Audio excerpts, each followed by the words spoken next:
What's up, CroatianSports.com nation? Ante Kvartuc here for our first podcast YouTube of 2025. Lots to discuss. It's been a while since we've been on, but finally wrangled up all the boys. We got busy schedules. Definitely want to talk about a disappointing 2024 for our beloved Vatreni, but a lot to look forward to in 2025 with Nations League quarterfinals, World Cup qualifying, and our youngsters. But just go around the room really quick. Introductions. We got the Godfather. He loves being the Godfather around here. Peter Novakovic, my favorite Croatian from New York by far. Pete's a former D1 NCAA coach in soccer for LMU, women's and men's, back in the 90s, and a FIFA licensed player agent. So always good to have your input, Pete. Pete, Happy New Year. How's it going? Happy New Year, guys. You know what? Thank God we're all standing and none of us got personally affected by the fires, but we know a lot of people that did. So, our hearts and our prayers go out to them, and any way we can help, we will. But we're still standing.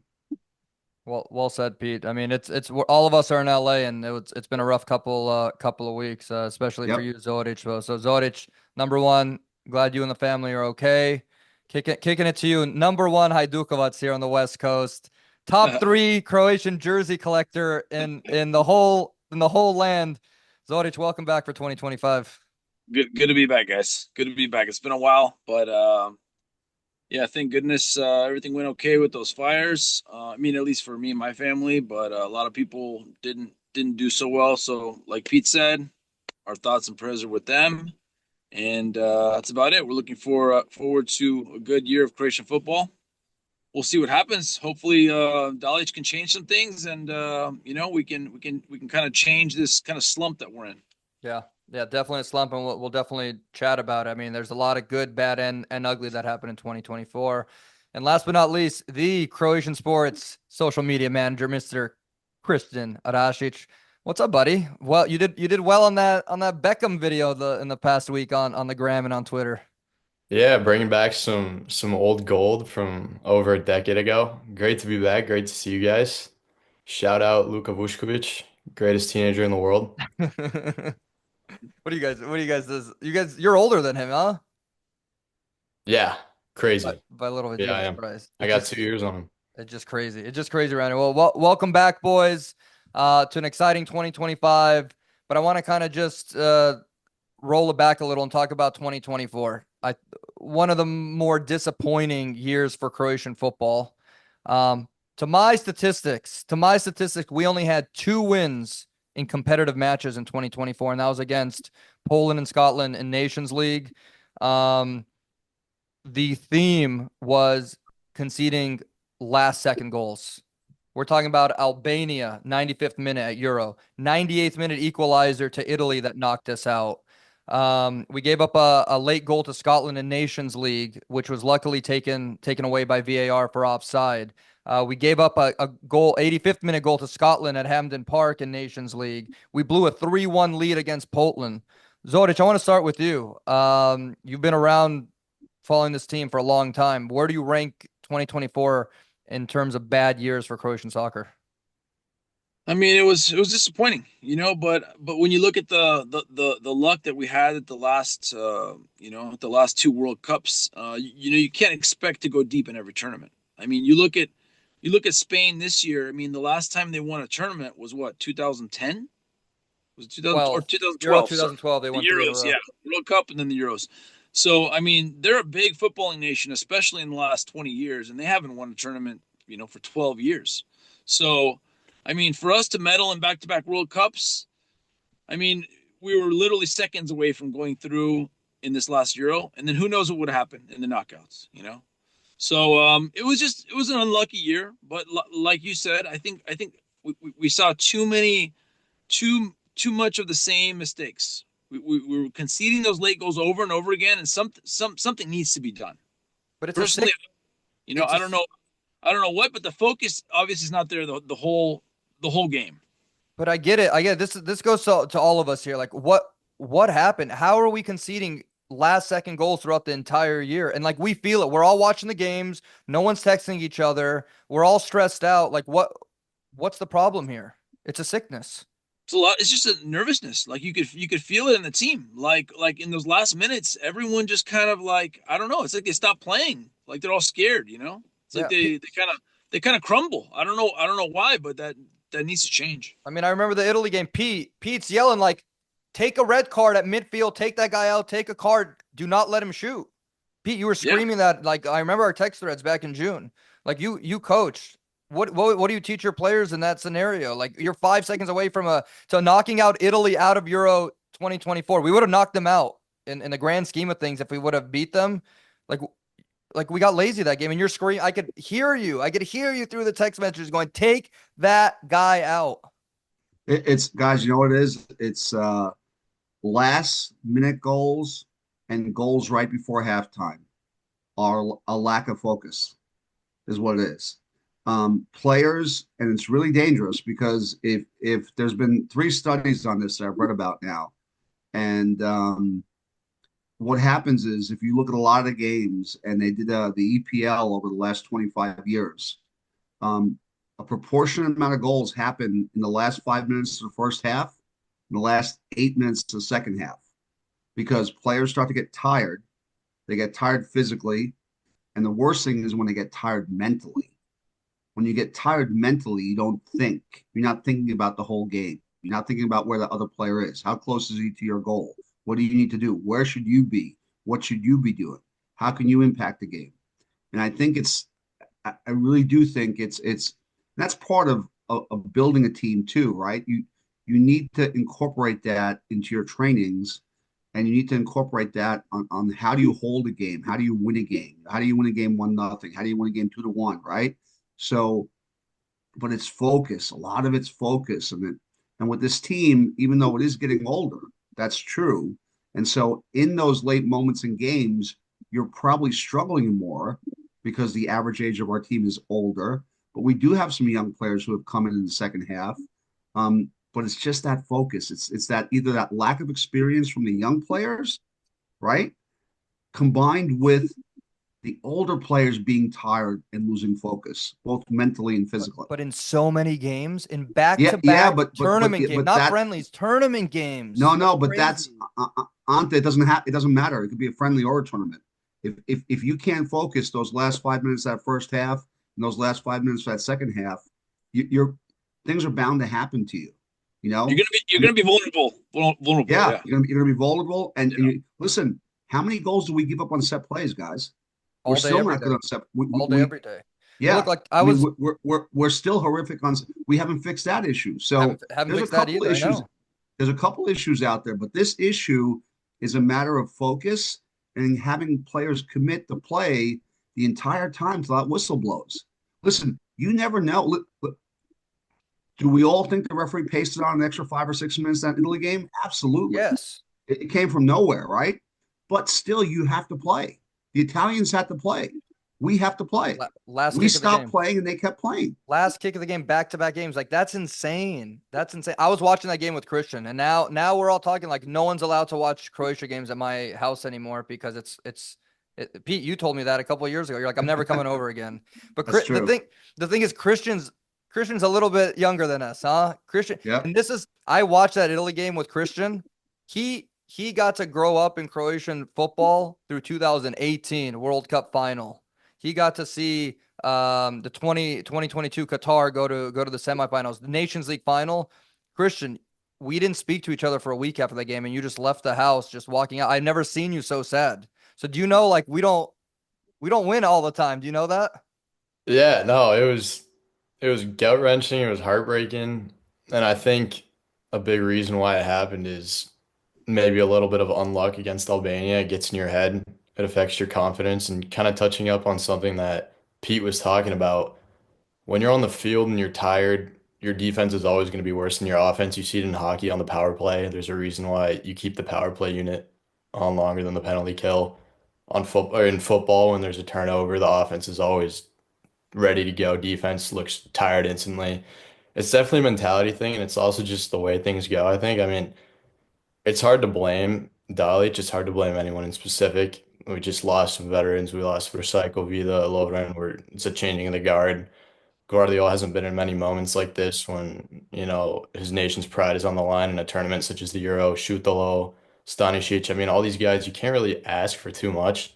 So it's hard to put a blame on one person, but I almost think that in the grand scheme of things, we probably weren't going to win Euro. I mean, thank God nothing really changed in the Nations League either. So it's a huge learning experience for the young guys who are going to carry the badge going forward. I mean, that's the one positive from 2024 is for the first time ever, Dalic played the young guns, Matanovic, Šutić cousins, Petar and Luka Matanovic. Like I've never seen all of them on the pitch together. Young guys I'm talking about. The only thing is the number 10, number 8 Cam issue that we have no wingers. We have no width on the pitch. And I want to talk about that in a second, but Zoric, one thing we have to mention is the last two tournaments. I mean, last two World Cups where we've had our success. Our midfield was amazing, and we had an incredible midfield. And this last tournament, Brozovic was absolutely horrible, and he's one of our key players. Ever since he made that move to make his money, I mean, you could tell that first game he was just he was not fit to play at this level. It took him 2 games. By the third game, he looked better, but 2 games he was absolute garbage. And that's a huge thing when one of your center midfielders is underperforming. And I think Luka Modric also was underperforming those first 2 games. So you're talking about 2 out of your 3 midfielders performing poor. It's hard to get good results. And some good news touching up on that. Petar Sucic looking like he might make a move to Inter Milan in the transfer window, which would give him a lot of experience, a lot of playing time in a top 5 league. Well, they're saying that they're backup. probably going to loan him back to Dinamo for the 6 months, which is good, which is good. I don't mind that either. But we'll have to see. If that's true, we'll have to see how he's going to fit into that team and if he's going to play. Because a lot of our players have been choosing the wrong clubs, unfortunately. So we'll have to see. I'd be fine with that. But Ante, what were you going to say? Sorry, I cut you off there. No. You're good. I was just going to say we have these young players that we played out there. I mean, I'm so happy with. I'm shocked. That's my one shining star in 2024. We've all complained for years. Play the young guys. Play the young guys. Play the young guys. No matter what the result is, he played the young guys. The thing is, too many of them are in the same position. Like, what do you do with a Luka Sucic and a Baturina right now with the veteran players? You know what I mean? He played them. They're all kind of playing on the wings. They're all over the place. Like, what do you do with them? I'm glad they played them. I think, the big issue is he's playing these guys that are not wingers on the wing, and that's a problem because our best forward right now is Budimir, and Budimir needs service, and he can't get service if he don't have wingers. You know what I mean? He's killing it for Osasuna. So killing it. It's really hard to get anything. I mean, if we have Budimir up top with Krama behind, that's a different story. But we're just not getting a lot offensively from the wings, and that's where your creativity comes from. That's where beating people one-on-one. That's where you're creating attacking opportunities, and we're just not getting that. That was Perisic though, and now there's an aging Perisic, a little bit of a resurgence at PSV. I see his SOFA scores and everything, but we have to figure out the winger situation. But going back to 2024, Zoric, you're going to debate me on this, but we only had 2 competitive wins. We didn't do anything at Euro. Well, you're not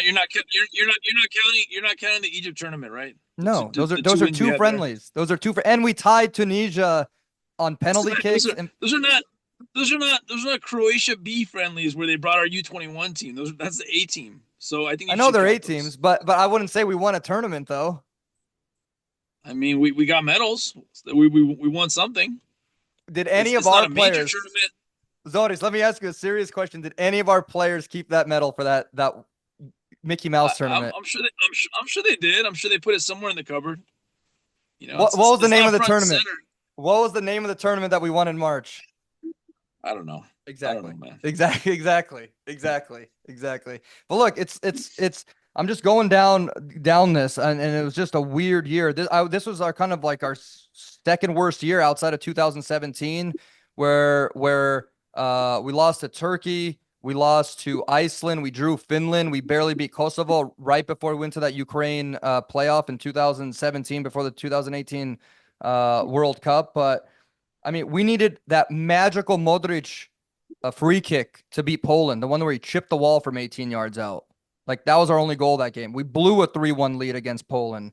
We conceded twice to Scotland at the end. One was lucky VAR. Portugal, they're a better team. I'm gonna wash them. But it's what did you three like most out of Dalic and any particular players out of 2024? What did you guys hold on to positively? I try not to be a negative Nancy all the time.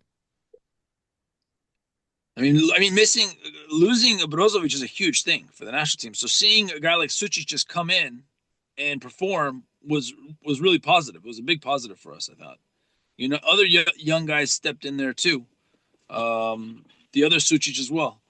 So I think we have things to look forward to. It's going to be really interesting to see us against France in these two games to see what happens. But you know, Dalic from 2018 to 2022, he had to rebuild that whole team. Yeah. I think in 2022 we had 7 new starters, and he did a great job. So, you know, he tries some different things. If they don't work, I feel like he's pretty good about kind of finding the best solutions. I think he's working through some things right now, and I'm hoping that we're not going to have a lot of issues in qualifying. You're the number one guy saying like Mayer's not a winger. Stop putting him on the wing. You know, he's a number 10. Christian, you follow the young guys. You know about the Cam situation.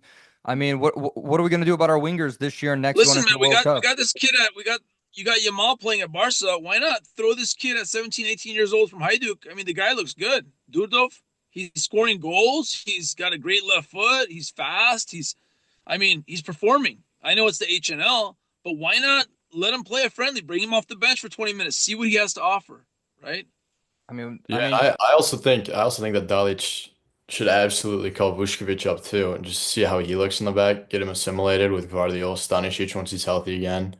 As for your question about the winger situation, it's going to be tough. I really don't think there's an answer until Modric retires. I mean, it's still going to be tough with Kovacic in the middle too, because do you bench him to play that midfield with Baturina and both the Sucic cousins or not? Like, it's all up in the air for now. It's all going to be experimental. We're going to have to see based on friendlies, based on Nations League. We're going to have to see.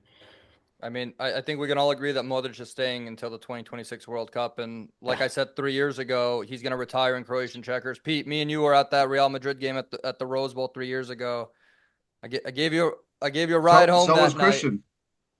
Christian, of course, Christian was there. He was my producer that night. But I told you that night, I'm like, hey, Modric is going to play in the 2026 World Cup, and you went, really? You think so? I think you were kind of like, I'm like, his last game will be in Croatian checkers. I guarantee it. Christian was there. He heard the whole thing. He's playing well for Real Madrid. He's playing great in that supporting role, but he can't do everything. He's not a number 10 attacking player that's going to run through the box. He's gonna facilitate. Listen, 40. He's almost 40 years old. Yeah, age catches everybody, guys. What he's doing at 40 is amazing. You know, what do we expect at 41? I mean, you know, listen, he's still a good general out there. He knows where the ball needs to go. He knows where he needs to be. He probably just can't get there fast enough anymore. He's, probably a second off, maybe a half a second off, but that makes all world of difference in soccer. So, listen, Luka has more experience in his pinky toe than probably the whole team, and you've got to take a guy like that, and he is, listen, he becomes, behind Dalic, he becomes your most, maybe even more important. He's the one who's going to groom the young players. He's the one who's going to teach them how to play the game at this level, because he's played at such a high level for such a long time. You want young players playing with him, listening to him, watching him, imitating him. That's all learning process. And you learn that from a guy like Luka Modric. So I think Luka Modric does hang around now. He's playing in 25. Why not play in 26? I do think you're right, Ante. He probably retires in Croatian checkers as opposed to a club team. He's probably done with Real Madrid at the end of this year. In New York. I'd like him to retire in New York. I don't know. You know what? I don't know if Luka's going to come to MLS. Maybe. No. The World Cup finals in New York. Yeah, that would be fun. That would be a lot of fun. Who cares about the MLS? I know you're an MLS guy. I'm not talking about the MLS. No. But no, listen. Beckham's already talked to him for 2 years, right, about coming to Miami and playing. Beckham wants to make the Galacticos plus Barcelona team in Inter Miami. So, but Luka's going to play through this year in Real Madrid. He'll play his role where he comes in, and I mean, God knows. I mean, he came in 2 games, came to a Spanish League Cup game and scored an important goal for them. Listen, they got trumped by Barcelona last week. They got beat up pretty good. Barcelona's a young team. Barcelona could run. I mean, for Croatia, it's a good thing that he's got a reduced role at Real because we don't want him playing 90 minutes every night, right? I mean, no, listen, Luka Modric should be playing 40 minutes of soccer or 45 minutes of soccer for Croatia now. He shouldn't be playing more than 60 minutes of soccer for sure. He seems happy. Ancelotti's got him in a good role. He comes off the bench half the time. He picked up a dumb yellow in the last La Liga game, so he's suspended this weekend. Maybe that's a little bit of strategy. I don't know. But I definitely think he's here till 2026. But I want to talk about our next 2 games. Our next 2 games are in March, Nations League quarterfinals, home and away against France. Okay, we know we've had a thick history with France the past couple years. Chances we get through against a B- France team. They're a little out of form recently. What do you guys think about France? I mean, I think we saw in the previous Nations League that ever since the 2018 World Cup final, we're going to bring the fire against Le Bleu. I mean, even the guys who weren't on the team in 2018, they watched it happen. They've heard their stories. I don't see a world where the locker room isn't motivated to win that game. I don't think Dalic tells them not to go out there and win that game. Will we? I don't know. We could play our A game. They could play their B game and still beat us both times. But I think we go for the win. I think Nations League does matter. I mean, we saw how much it mattered in that final against Spain. It hurt when we lost. That would have been huge for us. That would have been a big cred for the team and kind of like a good showing of all of our success in the past decade or so. I mean, 2 wins are phenomenal, but this tie now directly affects World Cup qualifying. And that's really what I care about. And Yeah, I'm but bringing up. I don't think either group is that difficult. I think both groups are manageable. And if we don't finish top of either of those groups, and that's solely on us. Sure, it is, but I'll take it. I'll take the easiest road all day long. The reason I say that, we get past France, we're most likely going to play Spain in the semifinals, and Spain has our number. Can we beat Spain in 1 game on neutral ground in 2025? Yeah, yes or no? I'm talking logic, not with your heart. We can beat anyone. I mean, that's just the reality. I think on a good day we can beat anybody. That's the reality. With how we came out of Nations League this fall, you feel we can beat anyone in a couple months? Listen, we've all been Croatia fans for a long time. We've seen us play absolute garbage against shit teams, and we've seen us outplay teams like Germany. So it's really hard. It's really hard to gauge which Croatia is going to come out. We're Jekyll and Hyde. You just don't know. We're Jekyll and Hyde. I mean, the reason I bring this up, here's the groups, and tell me if I'm being crazy, if I'm looking into this way too hard, but if we beat France, then we get Ukraine, Iceland, Azerbaijan. Ukraine, they're dangerous on the road. Iceland, if we play them when it's 20 degrees in Reykjavik, that's an anything game. Azerbaijan has taken points off of us in past campaigns. Like, I know we're the better team here. I don't love this group though. It's never easy, guys. It's never easy to qualify. There's always look at Italy. Italy missed the last 2 World Cups. We're talking about a football superpower. I mean, right now they might not be, but they won the last. They didn't win this year, but they won the Euro before, and then they missed the World Cup. So you just don't know. Which is bizarre for Italy. Like, are you kidding me? But I'm going. Let me go around the room. Let me go around the room. In March, our next 2 games, they're both in March against France, home and away, same week. Pete, I'm going with you. Do we get through France or not? We can. Okay. I mean, anything's possible. I mean, France is, I think, a little bit off of their game right now. I think the French are interesting. This has been my philosophy on France for a long time. When they have a new and upcoming player that's doing gangbusters for them, they're on top of the world. So, back in the day when they had the Platinis of the world and stuff like that, they're on top of the world. But now, as of 2017-18, you have Mbappe, who's become a world sensation. But let's be honest, guys, Mbappe is not a world beater anymore. In just 4 years, he's not a world beater. I mean, he's not he's not knocking the cover off the ball in Real Madrid in La Liga. And so if I mean, he's your main guy and he's not playing at 110% or not performing at 110%, I think anything's possible. Again, I think the factor with us is, the wild card with us is the age thing. How much guys can play, how much they can put out, and then the inexperience of some of the younger players. But the only way they're going to get the experience is playing in these type of matches. So it's a 50-50. It really is. I mean, we could catch them napping a little bit and sneak in a goal here or there. We haven't been exactly great moving forward and scoring. That hasn't been our key to success in 24.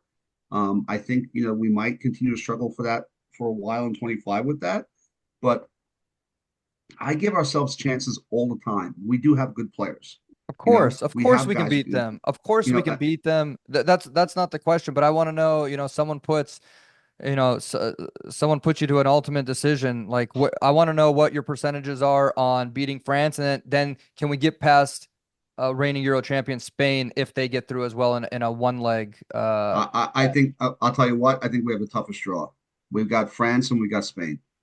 Yeah, I I mean, mean, all these teams are good. All these teams. look at the other side of the table. I mean, it's except for Italy, Germany. I mean, if we drew Denmark, I say we get through no problem. You draw France and Spain. I mean, you couldn't have drawn two harder teams. Well, that's what happens when you finish second in group, though. You finish Just the first. You finish first in group, you get Denmark. But Zode, what do you think about this draw, and how much do you care about Nations League, which is a real tournament? I mean, we want to win every game. That's just what it comes down to. You always want to try to win. France has been traditionally they've been a very hard matchup for us just because of the speed and the physicality of their players. Like they're very fast, and we've always had a problem with very fast, physically fast teams like that. Yeah.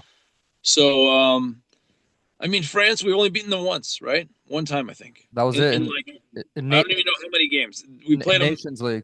We No played one. them many, many times. We No, beat I them know. once away, 1-0 in Nations League. Yes. I'm gonna ask you guys. I want to pose something that no one said before about Christian. I want to know from you how scared are you of France in this two leg tie?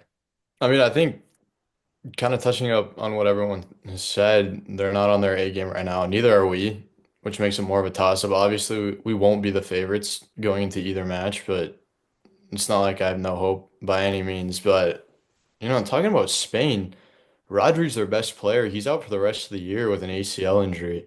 You're taking away their sixth, the centerpiece of their whole team, the glue guy, the guy who brings together the young.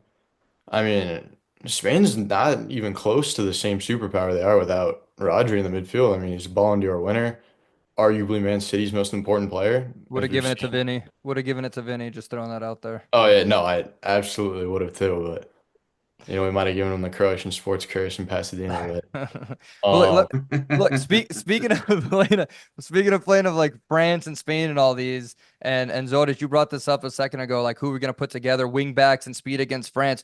I'm surprised none of you brought this up yet. Of our 3-5-2 that we've been playing, we can't. We that experiment is over. We just don't have the personnel for the 3-5-2 right now. Like Christian, you're a starting 11 tactics guy. Zodic, you're a tactics guy. Pete, you're the motivator. 3-5-2 or not in 2025. Well, I think the 3-5-2. Everybody was saying, why isn't Dalic playing a 3-5-2? And he finally did it. He did it. And we were wrong, and it doesn't work. He tried it, and We're wrong. we didn't have great results with it. So I mean, let's see what he's going to do now. It's a new year. Let's see how we're going to come out against France. Let's see if we're going to start out on a good note. yeah, and if you're not gonna have the wingers to play in a 3-5-2, there's no point in experimenting with it. I mean, Sosa's a natural left back.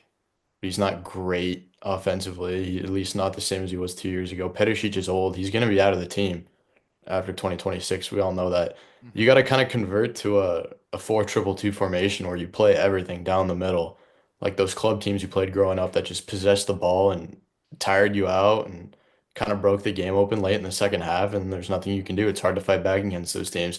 I think 3-5-2 is more of a formation that you switch to mid-game. You their center back, take out an attacking midfielder, kind of play a 6 and an 8 with two strikers up top.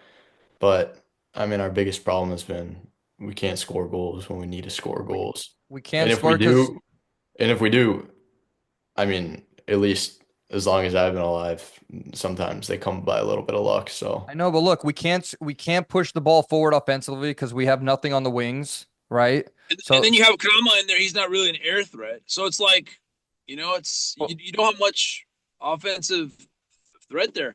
Budimir is our most dangerous player. He's our most informed player. That's needs just the reality. service. The dude needs Yeah. service. But look, people have figured out, international football coaches have figured out Dalic ball, and they're like, let them have the ball in the midfield, let them tiki-taka a little around and hit us hard on the counter. Yeah, Albania hit sure. us hard on the counter. Italy hit us hard on the counter. They figured it out. We have to get more creative. We're now playing checkers and not chess when they're playing chess against us. We have to change what we're moving doing the ball here. too slow too. The ball's moving way too slow. We have to play much faster, much faster. The ball is always played. If what are you comparing that to a Brazilian team? We've always been slow, except for those times like Perisic was coming down the lane and actually taking guys on one. We're always slow in the build up. no, but you watch 2018 games and you compare it to now, and there's an obvious deficit in chemistry across the squad. And like I was saying earlier, it's just gonna be things that take time. It's gonna take times for the Sucics and Baturina to mesh in the middle with Kovacic kind of as like their anchor. It's gonna take time to integrate guys like Matanovic into the lineup. I mean, it's just some things are just gonna have to take time. We're in a rebuild era. It's almost a miracle that we won third place in 2022. It's great. I mean, I love to win, but you also got to admit that you got to be a little bit patient with these things. Yeah, I'm saying how us collectively, us four, if we're the coaching staff, we are the assistant coaches to Zoric's managerialship because he loves his assistant coaches. It doesn't matter. It doesn't matter if we play Budimir or Matanovic. They can more or less do the same. If they're not getting service, it doesn't matter. So, what's number one on your wish list this year? What's the one thing you guys want Dalic to do? I mean, I'd love to see him play some wingers, but like, unfortunately, we don't have a lot to choose from. Who? That's just the reality. Like, are you Just really gonna start Marco Piazza like, against France in March? I Or mean, Marco Pasalic? Like, are you? It's a ballsy move, and if it it's hard. works, then it It's makes hard. Dalic look like a mastermind. But Or if it doesn't work, at least play him for 20, 30 minutes to see if we can get anything from the wing players. Because right now with Mayed out there and guys like Pasalic, I'm not talking about Marco, I'm talking about Mario. Mario, yeah. There's not a lot of one-on-one explosiveness. There's not you're just not getting guys that are beating people and creating, and that's what you miss as a winger. So listen, even if you go to a little lower quality players or younger players, like, I mean, there's guys in the HNL that we can try. There's guys like Fruk, there's guys like young guys coming up like Durdov. Like, why not just let them try, let them play and see how they fit in? Like, they know how to play. It's just they don't have the experience. You're gonna put Duro from playing Šibenik to playing Mbappe and like Listen, Stade de France. He's I'm gonna not saying shit his we're gonna pants. start. I'm saying let's see if we can incorporate them and see how they fit in. Yeah, okay. See how they play.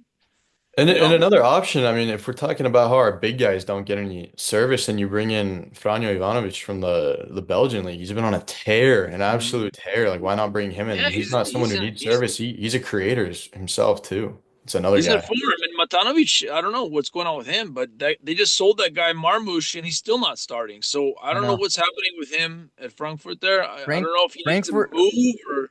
Frankfurt's hot. They beat Dortmund 2-0 today. Like, they're top 3 in the Bundesliga. You know why? I mean, they sold their best player, their best forward, and he's still not playing. So what's happening with him? How is he third choice or second or third choice still? Yeah.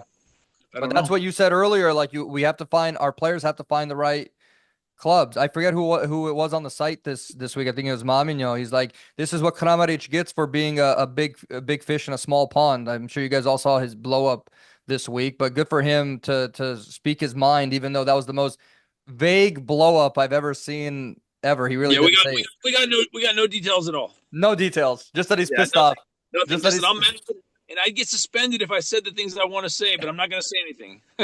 Yeah, their coach dropped this statement saying that they've been talking a lot. He kind of played almost trying to protect Kramaric. He's like, yeah, we've been talking. I know how he feels. It's okay. It's okay. And I Oh don't think man. Kramaric thinks it's okay, We'll guys. see. I'm interested to see if he plays. We're recording this Friday night. I'm interested to see if he's on the squad list tomorrow. If he starts, if he's on the bench. I hope he bags a hat trick tomorrow and just shuts everyone up. But I still don't know what he was complaining about. We don't Yeah, know. but We don't know what's going on in the locker room, guys. and their fans can't say anything. He's arguably the greatest player of all time, like leading scorer by a mile. Like, By a what mile. are you gonna do? Yeah. Or I do have to say it is pretty cool that we have a new member of the LA Croatian community. Robert Kovac has been coming to church with his family, so I saw you I've been getting to know him a little bit. He's a very nice guy, very nice family. So it's been pretty get him cool. on. Get him on the show because his son is playing in basketball Basketball in OC, at right? modern day high school. Yeah, Modern day. That's Oh we have. wow. Yeah, that's Christian. That's your dad's alma mater there. he's tall. I think he's like 6'11". He's huge. Yeah, what all these Croatians are 6'11" except for me and Modric, man. So screw you guys. Screw you guys. All right, wrapping up. We talked international. Look, we're all stuck. We're all stuck. We don't even have a strategy. If we were the coach for Croatia this year, it's like no one mentioned Stanisic coming back. We need him. I We know. need him at the right back because Juranovic. I don't know what happened to Juranovic because that 2022 World Cup he was amazing, and then ever since then he's just like disappeared. Like Yeah. I don't know what happened to him. I don't know. We'll see what happens. Look, I'm treating these two France games as friendlies and pumping in as many young players as I can. That's my MO. That's my MO. Win or lose, be light. Pete's yawning. I'm boring him with this Listen, conversation guys, over here. Modric has to have a vision of who he's going to play in, who he's going to start in the qualifying. You know, and if he's thinking of starting some younger guys, why not let him try in League of Nations? If we lose that, whatever. You know. Whatever. We end up here. What's I the will be- second group on to put it up on the board? I'm putting it up on the board. So this It's is Nations League. We looked at that. Montenegro, and then Czech Republic, Montenegro. I'll take that group. You got to lose to France then. Then you're coughing up France.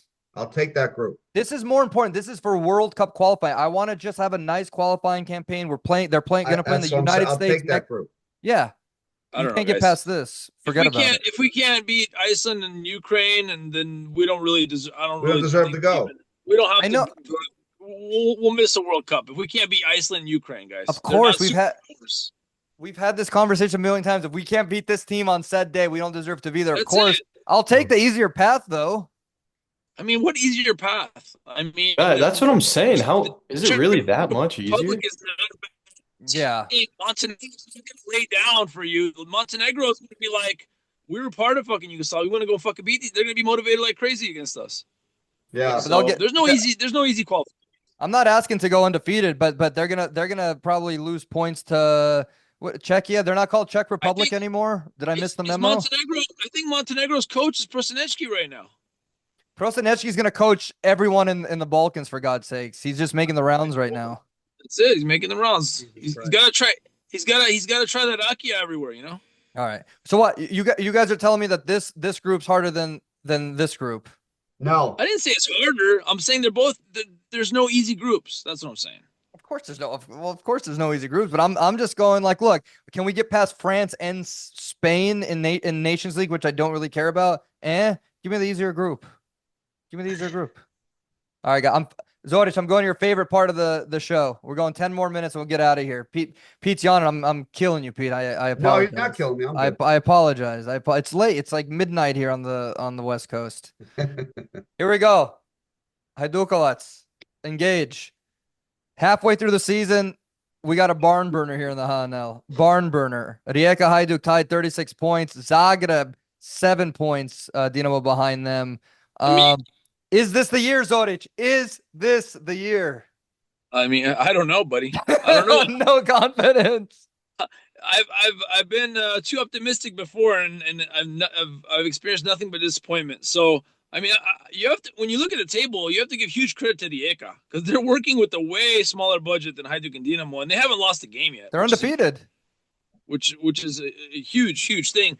Their coach Jalovic has done a great job. So I mean, we're gonna have to see second half of the season now. Gattuso, Hajduk, very underwhelming preseason right now. Let's see if they're supposedly signing Toma Basic, which will help in the midfield. But and then I think that we did sign the Slovenians coming back, Mlakar. He was at Hajduk before. He was in Italy, I think Serie B, and now he came back. Um, so we'll see how if all these guys that they say are coming, and Gattuso's there. The players like him. It seems like they're behind him. The city's behind him. Dinamo has another Italian coach, Cannavaro. It's going to be Yeah. It's going to be a very interesting second half of the season. This is going to be the best 5 months of Croatian football in the Domovina this century. No matter Dinamo just what. signed some guy who was on loan in England who hadn't he was I think in 15 games he didn't score one goal, so everyone's like talking trash. But you gotta understand, like they scout these guys. That one guy Fernandez that came from I don't know if he came from Germany or somewhere. He came to Dinamo and he was one of their best players. He was from all the foreigners that they brought, he was one of the best. So they look at these guys, and if they can contribute, they'll bring them. So we'll see how that guy fits into. You know what I care about most? Zoric is pumped, and that's what I care about most. You're excited at halfway through the season. Listen, man, it's been a long time. 18 years, no title, guys. That's a fucking long time. And you're the second best team in the club in the country. Like it's time for that to change. Christian, I'd love for Hajduk to win one. Let the city celebrate, and whatever happens next year. But you want to win a league. You want to win a league title. Christian just wrote a piece, and he gave Hajduk the edge at 35% to win the league this year. Rijeka, Dinamo at 30%. Accurate numbers, Pete, Zoric. We'll see. Dinamo has Champions League. Dinamo still has Champions League, so they're going to still be busy. They have to have two squads, rotating. Hajduk's focusing only on the HNL. So, and then Rijeka's there. They're always kind of, no one's talking about them, but they're right there. Yeah, but one talking point on Rijeka, I mean, you look at the table there, they've conceded, 7 goals the entire year through 18 games, not a single loss. However, they're losing their arguably MVP of the first half of the season, Galicic to Dinamo. Galicic, right? Yeah. Yeah, and that's going to be a huge loss for Rijeka and a huge win for Dinamo, especially given Dinamo's injury problems and honestly loose defense through the first half of the season. Dinamo's going to be coming back with quite a few midfielders soon. Ademi, Misic, Sucic will all be back, but I got to give it to Hajduk, man. I mean, no one plays with the chemistry that they play with. No one's connecting with the ball like they are. I mean, they have the perfect mix of youth and experience on the field right now, which is fantastic I mean, to watch. Been a huge, and I'm a big fan of Pukstas, but he's kind of had to go to the bench because what's his name? Gattuso likes Kalik. He likes Kalik to do the running, to do the running and the pressing, which I don't. Oh no, we're losing. Can do that. I really don't know. He is that character. I think because it's a kind of a similar mentality that he had as a player. So Pukstas just had to go to the bench, the American. But it's not about player. It's not about players or chemistry. Zoric can't hear us, I don't think. It's not about chemistry. It's Hajduk gonna Hajduk. And that means they'll beat Dinamo 4 times in a season. Maybe they'll beat Rijeka, but then they draw Šibenik and lose to Lokomotiva and lose to Varaždin. Like they can't drop points in those games. And also, Hajduk's defense is not getting enough credit either. I mean, Prpić and Hrgović both, I think, 20 years old, right back in center back. They've been stellar this year alongside Melnjak and Uremović in the back. That defense has been incredible. They're really good at pushing the ball up the field too. Krovinović has been great.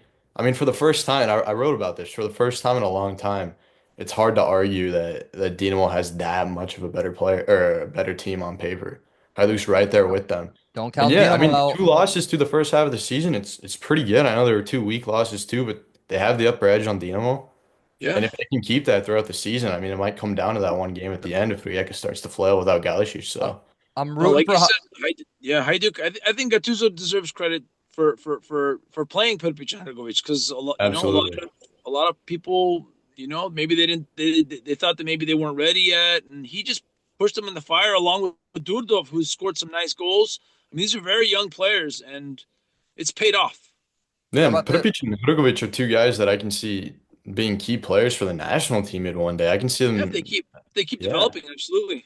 Hey, Pete, if you're Ivan Perisic and Hajduk wins the title this year, how you feeling? You call Ivan Rakitic and congratulate him.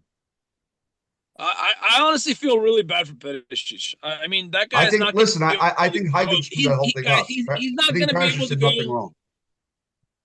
He's not going to be able to go to Split normally and go for a walk anymore. It's that You don't bad. think so?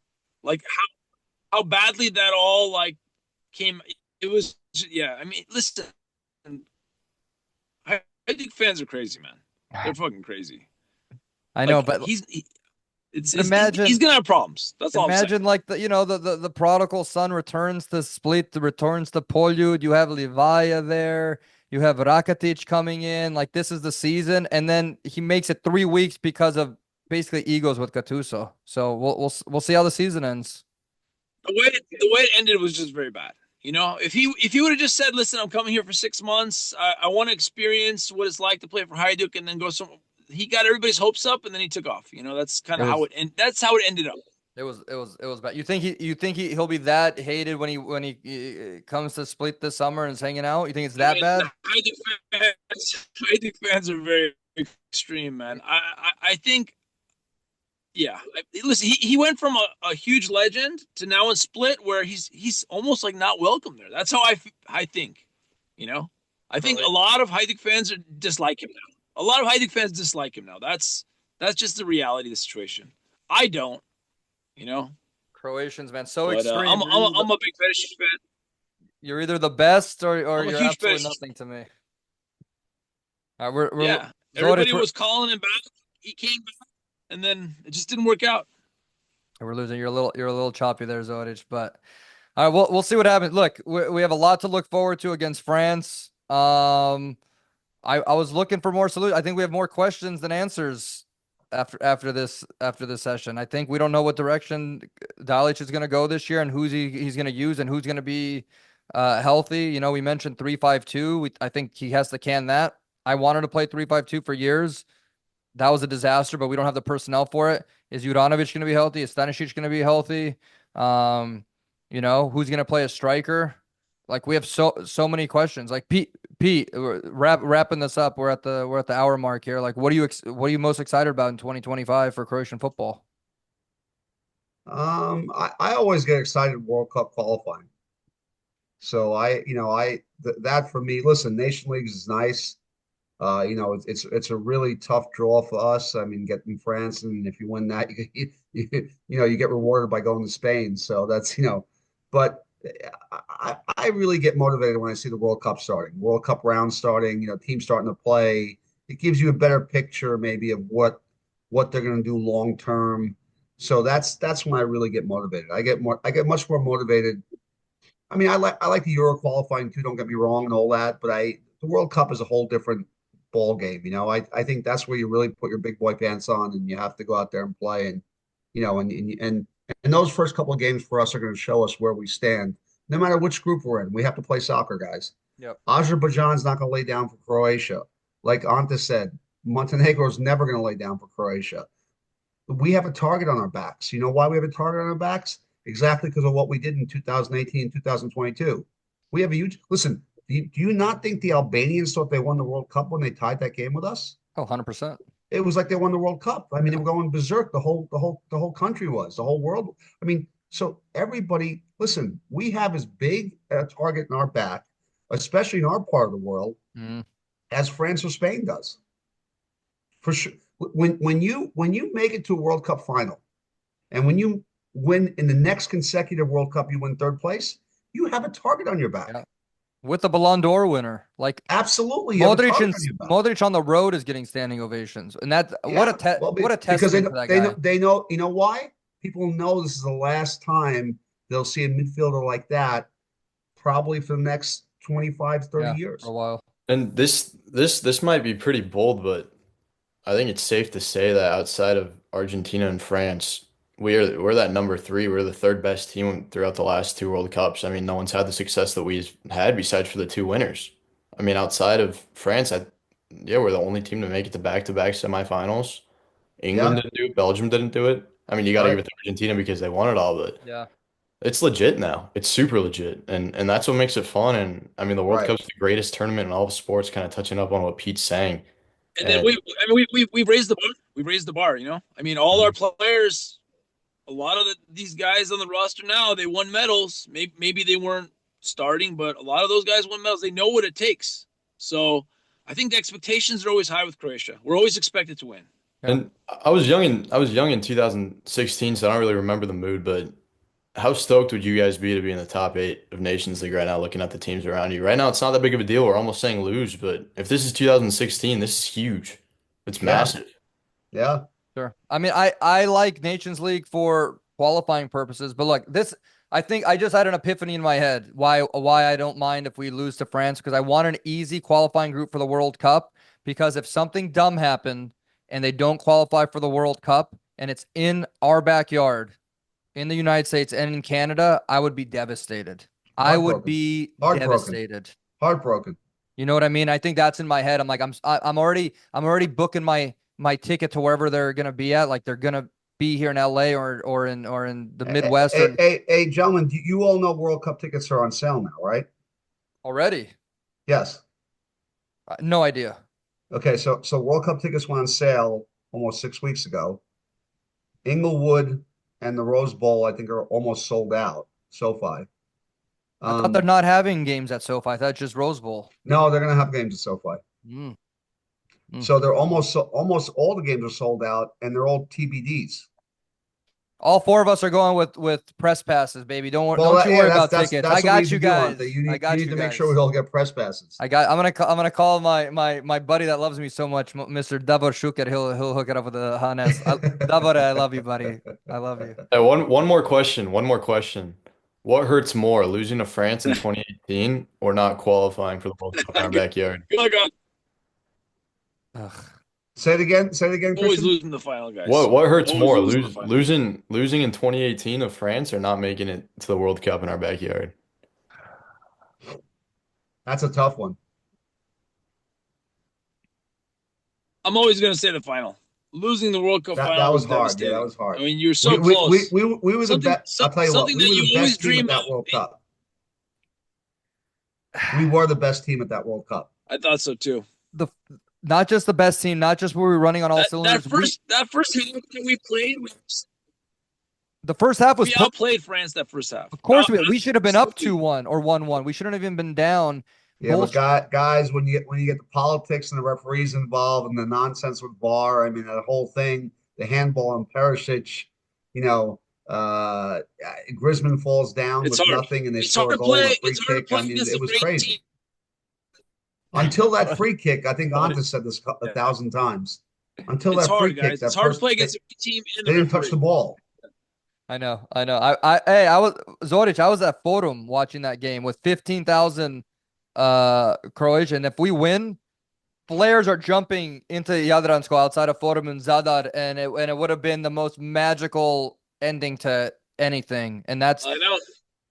It's you got to go with the final. Christian, you look at Italy. Italy's gonna be like, yeah, we missed 2 World Cups, big deal, but we're European champs and we got a trophy to put up. Yeah, no, I agree. I just think it's a great question. Throw it up on Twitter tomorrow. Throw it up on Twitter. It's a good tomorrow. question. Let's see what the landslide is. It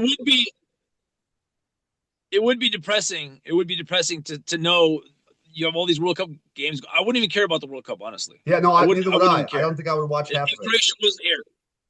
Yeah. But you can't qualify for a tournament that has 48 teams now with Modric in his last tournament. How disappointing would that be for him? Jesus Christ. Yeah, well, that's what I'm saying. It's that would be heartbreaking if they didn't qualify and they were coming here. And listen, for him to go out not qualifying would be horrific. No, but one more piece to that question. Like, waking up at 6 a.m. watching Croatia tie Albania or lose to England in Euro. You can't watch soccer the rest of the day. It feels terrible. Now imagine that for a whole entire World Cup in our backyard when we could be watching Croatia pitch side. You're right. It would be bad. Guys, I'm buying first class tickets to Mexico City. We're all on that. We're all on Aero Mexico, baby. We're going. That's fine. Aero Mexico or Air Canada. Doesn't matter. Let's go. Well, hey, that's something to look forward to. I'm treating France as a friendly. I know you guys are grilling me on that, but whatever happens, happens. Look, Love you guys. Love chatting, talking shop with you guys. Let's see what happens this year. We'll chat again after the France games. So Christian, thank you. Pete Novakovic, the Godfather. Ante Zoric, be safe out there in LA and Good out night, there. guys. Jesus Thank you. Christ, Thank man. And Andre Kramaric, we're waiting for your real response. What's going on in Hoffenheim? Thanks everyone. CroatianSports.com. We'll do better next time. See you guys. Happy New Year, You. everybody. Take care.